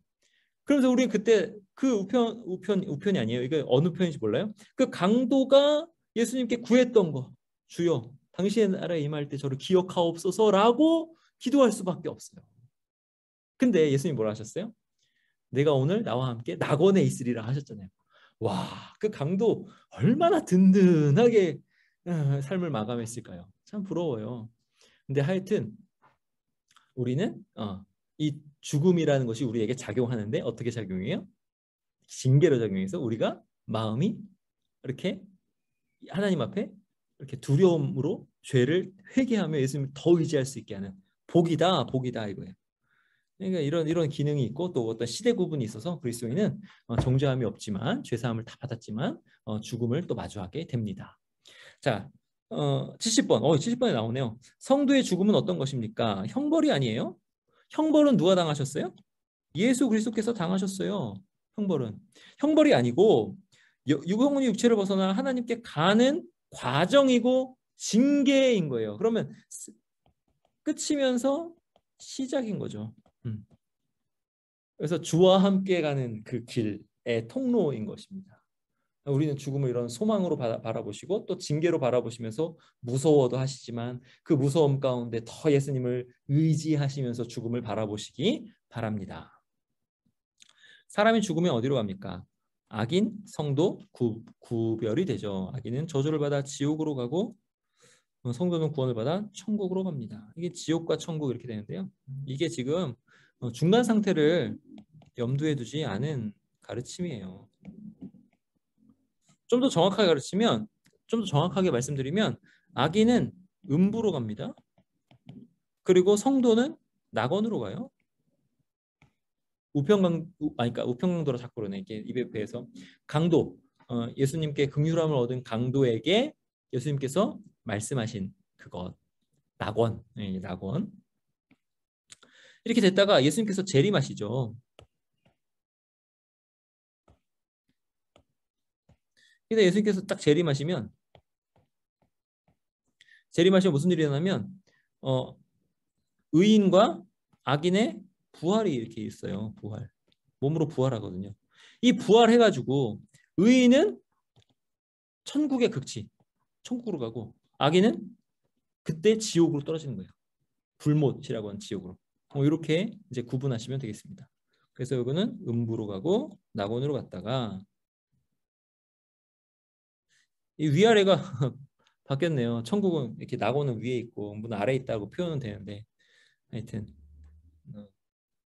요건 그냥 이렇게 순서가 이렇게 나와가지고 이렇게 썼구나 생각하세요. 하여튼 이렇게 됐다가 의인은 재림의 때에 부활해서 몸을 입고 부활해서 온전해져서 천국으로 가고 악인은 또 부활한 상태에서 지옥으로 갑니다. 지옥과 천국은 어떤 곳입니까? 지옥은 마귀와 귀신들과 불신자들이 선고를 받는 곳인데 불못이다 이렇게 되는데요. 특별히 사망도 불못에 들어가서 멸망을 받습니다. 사망이 죽어요. 사망이 사망 선고 받아요. 자, 그다음에 천국은 하나님과 천사와 성도들이 거하는 복된 곳입니다. 근데 천국의 아주 핵심이 뭐냐면 하나님과 함께 거하는 곳. 그리고 교회로서 모든 교회가 함께 하나로 하나님과 거하는 곳. 이거예요. 여러분 교회에서 참 이렇게 성도들과 복되게 지내야 되겠죠. 자, 73번. 한 번 죽은 육체는 어떻게 됩니까? 흙으로 돌아가고요. 예수 그리스도의 재림 시 영혼과 다시 결합합니다. 이 신비예요, 신비. 우리가 죽은 몸 있잖아요. 우리가 죽은 몸 그것이 다 썩어지고 뭐 어떻게 막 다 어떻게 분해돼서 뭐 이 땅에서 찾아볼 수 없다고 할지라도 신비한 방법으로 그 몸이 쫙 돼서 부활합니다. 물론 그렇게 되지만 비연속성은 있어요. 연속성과 비연속성이 있어요. 근데 하여튼 우리가 죽은 그 몸이 부활합니다. 다시 결합합니다. 그 후 신자는 생명의 부활에 이르고 불신자는 심판의 부활에 이르게 됩니다. 심판받으려고 부활되는 거죠. 여기는 생명의 부활, 하나님과 함께 있으려고 부활하는 거죠. 영광입니다. 할렐루야, 영광입니다. 인류 역사의 종말은 언제입니까? 역사의 종말은 그리스도의 재림입니다. 우리가 그리스도의 재림을 바라보며 그 재림의 시각으로 나의 지금 인생이 그리스도를 위해서 이렇게 영광 돌려지고 있는가를 잘 생각하셔야 되겠죠. 재림 전에 무슨 사건들이 있습니까? 전 세계의 복음 전파. 이게 아주 중요하죠. 왜 그럴까요, 여러분? 전 세계의 복음 전파는 뭐냐? 어떤 의미냐면 충만한 수. 교회가 다 차야 되기 때문에요. 택자들이 다 차야 되기 때문에 그래요. 이게 되게 중요합니다. 그리고 이스라엘의 회심. 이 이스라엘의 회심은 뭐냐면 이방인의 충만한 세가 돌아오기까지 이스라엘의 덜어는 우둔하게 된 것이라 그래요. 그래서 이방인의 충만한 세가 다 차면서 이스라엘이 같이 회심하면서 온 이스라엘은 이방인까지 다 포함돼서 온 이스라엘이 구원을 받으리라 이렇게 되거든요. 그 안에 이스라엘의 회심이 있다라는 거예요. 큰 배도와 큰 재난. 이거는 뭐냐면요. 그 적그리스도가 이제 온다라고 하거든요. 미혹을 또 심하게 한다 이제 데살로니가서에 이렇게 나와 있어요. 그러니까 이것을 통해서 예수님께서 오실 때가 적그리스도의 출현이 이렇게 있군요. 오는구나 이렇게 되는데 여러분 이 충만한 수가 채워질 때 이 충만한 수가 여러분 생각해 보세요. 급격하게 채워지는 시대가 있겠죠. 막 복음 전파가 급속도로 돼요. 근데 이게 충만한 수가 채워지면 채워질수록 소수가 들어올 거 아니에요. 그럼 이 소수가 들어오는 그런 과정 안에서 배도가 있는 거예요. 진짜인 줄 알았는데 가짜야, 가짜. 배도가 있는 거예요. 무섭죠, 이거는. 환란이 있으면 그 안에 배도가 있습니다. 가짜는 환란에서 다 떨어져 나가요. 그래서 이 환란의 기능이 또 있는 거예요. 적그리스도가 출현해서 또 미혹하죠. 왜요? 수는 이제 정해져 있고 이제는 점점 들어오는 수는 이제 적어질 테니까. 여러분 요새 이게 이 전염병이라는 것이 코로나잖아요. 코로나 전염병이 참 저는 이걸 경험하면서 이게 전염병을 통해서 사람이 믿음이 약해지더라고요. 그러면서 떨어져 나가는 사람들이 있어요. 이게 잘 보세요. 이런 기전을 잘 보세요. 이 전염병이 다른 환란들을 앞당기는구나. 그러면 근데 이게 이제 그래서 지금 예수님이 곧 오실 거야 이런 말씀을 드리는 게 아니라 전염병은 역사상 정말 많이 있었어요. 여러분 흑사병도 그랬고요. 스페인 독감도 그랬고요. 하여튼 그럴 때마다 뭐가 일어나냐면 믿음이 약해지기도 하고 또 어떤 때는 또 믿음이 강해지기도 해요. 하여튼 이런 일들이 일어나는데 하나님께서 교회를 선하게 이끌어 가시는 그런 과정 중에 나타나는 일입니다. 하나님의 목적이 이루어지고 있어요. 충만한 수 목적이 이루어지고 있어요. 표적과 기사, 전쟁, 기근, 지진, 하늘의 징조 등이 있습니다. 근데 이런 것들은 역사상 계속 있었죠. 그러니까 지금 예수님의 초림부터 자 재림 여기가 다 종말입니다. 종말에 이런 일들이 계속 일어나는 것을 보면서 우리는 종말의 때를 살고 있구나라고 알 수 있고 예수님께서 언제 오셔도 이상하지 않구나라고 깨달으시기 바랍니다. 자, 76번. 그리스도는 언제 재림하십니까? 그날과 그 시는 아무도 알 수 없으나 하나님이 정하신 때에 반드시 오시며 그날이 가까웁니다. 아무도 알 수 없으나 이게 참 은혜인 거죠. 그날과 그 시를 알 수 없기 때문에 우리가 깨어 있어 하나님께 충성을 다하며 살아야 합니다. 이게 언제 오실 거야 라고 하면요. 사람이 그때부터는 우리가 마땅히 해야 될 일을 다 놓게 돼요. 이게 참 시한부 종말론의 특징입니다. 마땅히 해야 될 일, 교회가 교회로서 해야 할 일, 충만하게 어떤 것들을 해야 할 일. 그럼 마땅히 해야 될 일은 여러분 만약 유아세를 이렇게 주는 유아세를 받는 부모님이라면 아이들에게 마땅한 돌봄을 제공해야 하잖아요. 그게 그리스도의 어떤 그 교회로서의 할 일 안에 들어가요, 여러분. 그 아이를 잘 기르는 것이. 근데 그거를 또 내팽겨 치잖아요, 시한부 종말론. 그러니까 언제 재림하실지는 알 수 없다. 하나님이 그렇게 하신 거예요. 하나님의 지혜로. 그날은 가까워옵니다, 여러분. 그 다음에 그리스도는 어떤 모습으로 재림하십니까? 자, 육체, 예수님이 지금 부활하신 그 육체, 영적인 육체잖아요. 영적인 몸. 그래서 이제 육체적으로라고 하기 좀 그렇고 몸으로 재림하시는 성경의 용법에서 이제 몸이라는 용법이 좀 더 좀 바른 용법이에요. 몸으로. 그다음에 눈으로 볼 수 있게 영광 중에 모든 사람이 보고 하나님 나라를 부인할 수 없게 하나님께 영광을 돌리도록 그렇게 재림하십니다. 78번 그리스도께서 재림하시는 목적은 무엇입니까? 신자에게는 영원한 상을 불신자에게는 영원한 벌을 주시기 위함입니다. 인데 재림하시면 이제 역사가 종결되는데 교회가 충만하게 찾고 그 역사의 종결을 통해서 그리스도의 새 신부로 교회가 단장돼서 그리스도와 다 혼인잔치 어린 양 혼인잔치 해서 어린 양과 이렇게 딱 하나가 되어가지고 온 우주를 충만케 하는 그런 목적의 성취가 쫙 일어나는 그것이 재림을 통해서 시작돼서 쫙 일어납니다. 그리고 재림될 때 뭐가 있어요? 이거는 최후의 심판을 말씀하는 거죠. 최후 심판이 있습니다.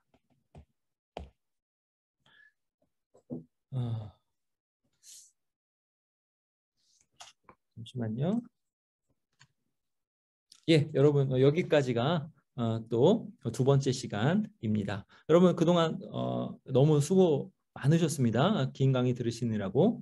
이제 세 번째 강의로 찾아뵐 텐데 두 번째 강의도 잘 이렇게 필기하시면서 들으시고 그 필기를 사진으로 찍어서 꼭 제출해 주시기 바랍니다. 수고하셨습니다.